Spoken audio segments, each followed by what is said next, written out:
exam with all these diagnoses. Just to keep track of them all. So, we just have our soft tissue stuff to wrap up in terms of diagnoses, and then we'll do a quick overview of treatment. What have you guys worked on treatment-wise of Barrett's for the spine? Stabilization. Okay. What did you start with that? Positioning. Okay. Different positions to work in stabilization. Go over transversus abdominis. Yes,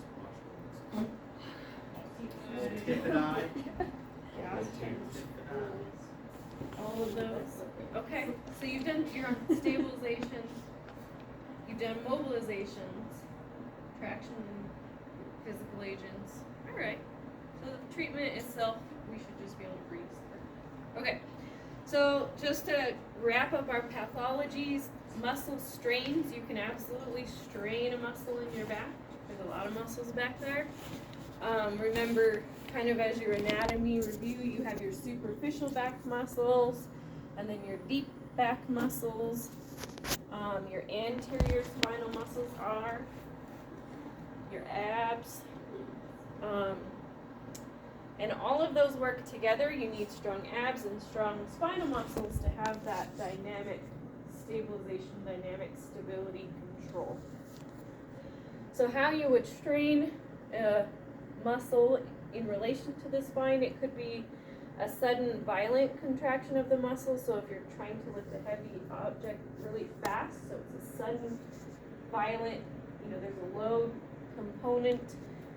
It could also be due to a rapid stretching of the muscle. Combined lumbar extension with rotation, so back and rotating. You're trying to catch something. Eccentric loading of the muscle, so that would be that you're trying to slow down and it just strains the muscle.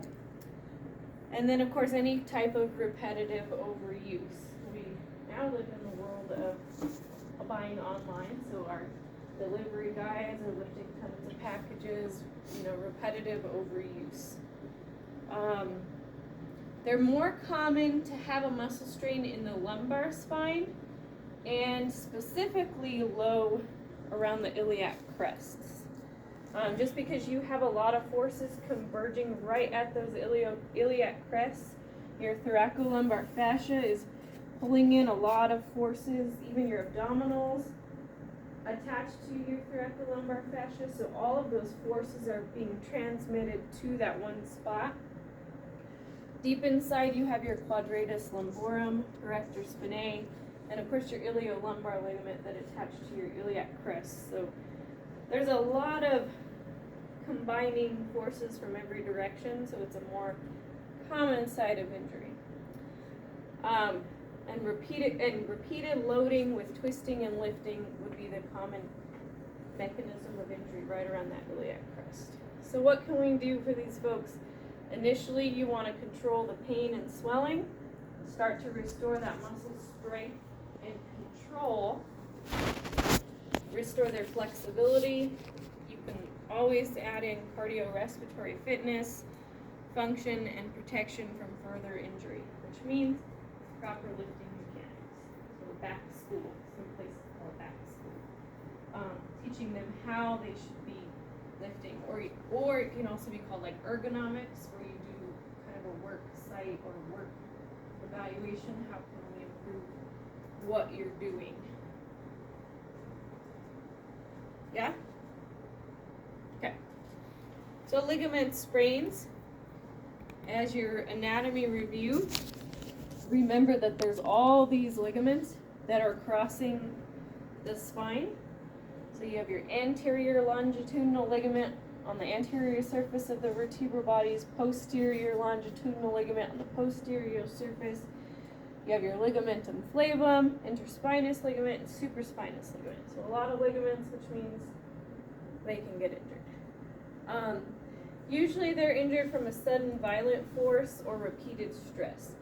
Muscle strains can kind of accompany them or they can mimic each other. So sometimes it's hard to tease out, is this pain that they're experiencing from a muscle strain or ligament sprain. And we have so many, vertebrae in a condensed area, it's also hard to tease it out. So they kind of get treated very similar. However, if you are reading an eval or talking with your PT and they're noting some instability or hypermobility at a certain area, that should lean a little more toward the ligament sprain, because that ligament's been overstretched, and so there's some instability in that area. The pain can happen with or without active or passive movement. So the treatment is very similar to muscle strains and very similar in that we want to protect from unwanted forces. So because there's generally an instability, what would you say we should focus on early on? Stabilization. So when there's instability, you want to work on stabilization. When there's hypomobility, you want to work on mobility. So work on stabilization, a lot of lifting mechanics, ergonomics, stuff like that. Okay? These are kind of general because it's very specific to the eval of the patient. So other pathologies that we're going to cover. So we're going to cover in the 30,000-foot airplane view sacroiliac joint dysfunction. Treatment, evaluation and treatment of sacroiliac dysfunction is very detailed and very specific.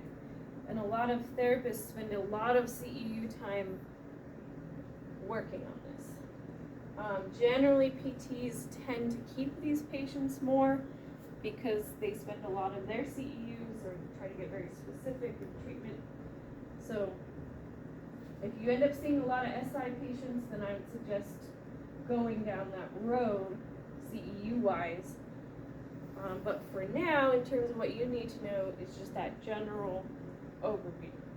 Because there's a lot with, the bony landmarks, and it's just an upslip or a downslip, or an in-flare or an out-flare of the pelvis, or we're not going to go into any of that.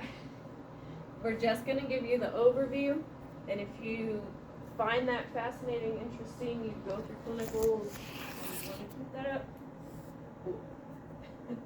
But for us, we're just going to cover it general. So an SI joint dysfunction occurs in about 10 to a third of patients, 10 to 33%. Usually there's a traumatic onset.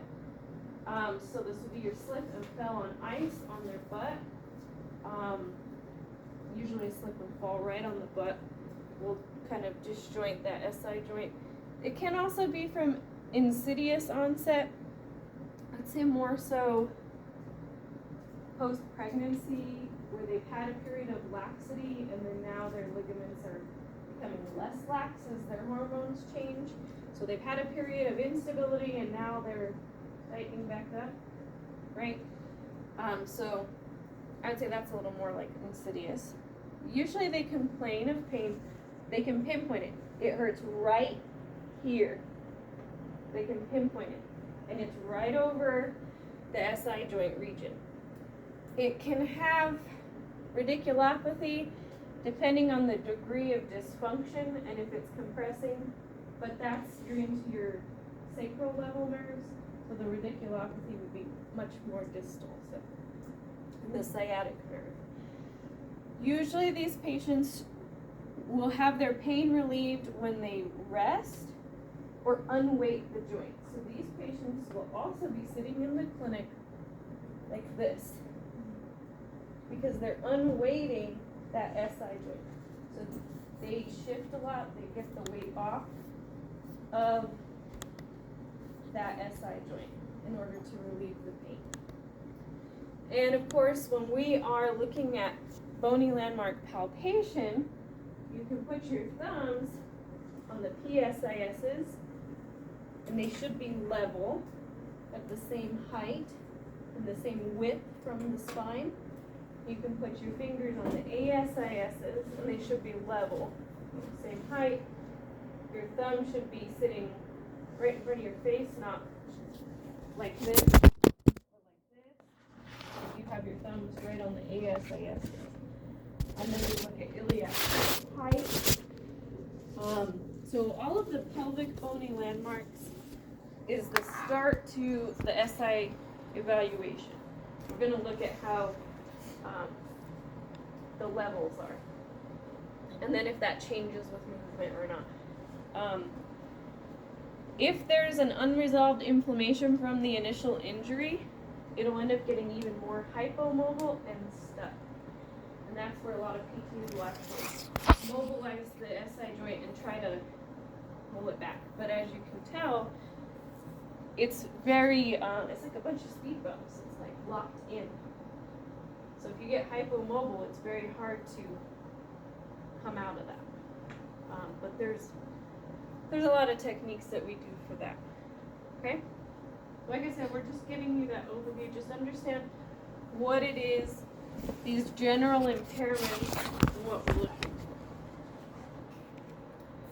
The other one for the spine, we started in Knies whiplash. This was an acute muscular strain and ligament sprain due to the hyperflexion and then a hyperextension of the cervical spine, generally in a car accident or that type of. I'm trying to think if there's like another thing that's not a car accident that could give you whiplash. Huh? True. Young athletes. I hate to go there, shaken baby syndrome, but that cuts a lot of brain injury as well. But their heads going back and forth. Yeah. So anything that brings them into the hyperflexion and then hyperextension back and forth position, that's whiplash. So hyperflexion is when the head rapidly accelerates into flexion. So nothing is stopping it except for the chin hitting the sternum. So your mandible gets forced posteriorly, and all of your posterior cervical muscles, ligaments, fascia, joint capsules are all stretched out. And you can usually get an intervertebral disc injury in the cervical spine. And then hyperextension would be when the head rapidly accelerates into extension, so nothing's stopping it. You've taken off your headrests in your car, cool. Now you probably should put those back on. Because the only thing then that stops your head is your thorax. So all of those posterior structures are now compressed, and all of the anterior structures, your deep cervical flexors, become stretched out. Very stretched out, very weakened very quickly. Your jaw muscles also get stretched out here as well. It can actually tear your sternocleidomastoid and your longissimus coli. So you can usually get muscle tearing. You can get swelling around the pharynx, and those cartilaginous end plates of the intervertebral discs can actually start to tear off or separate. So with whiplash, what do? Obviously, they're going to come with neck pain. If they've gone to the ER, they usually will give them a soft cervical collar. You don't want them to wear that for too long because they actually will end up weakening and just kind of sitting their head on the collar, and all of their muscles will get weaker and weaker because they're not even using them to lift their head. So as soon as is cleared by the physician, we want to try to get them out of that soft cervical collar, neck brace thing. They may start to have some upper extremity pain referrals from the intervertebral discs that were involved. And because it's an acute injury, generally they're going to be on NSAIDs, muscle relaxants if there's a lot of spasming, and they just generally want them to rest. Which is why their theory is to give them that soft cervical collar just to rest the muscles, which is great, but as soon as we can get them out of that, we want to get them out of that so they don't become dependent on it, and then their head feels enormously heavy when you start to take it off. Some modalities we can do to help with pain and swelling, of course, heat, cold, ultrasound, e-stim, depending on your patient's presentation and your goal of using that modality. So I'll give you a list of possible things you can pick, but do you use all of them with every patient? It has to meet the criteria for using it, and your patient has to benefit from it. You're not just gonna be like, yeah, there's some heat, now some cold, just throw it at you.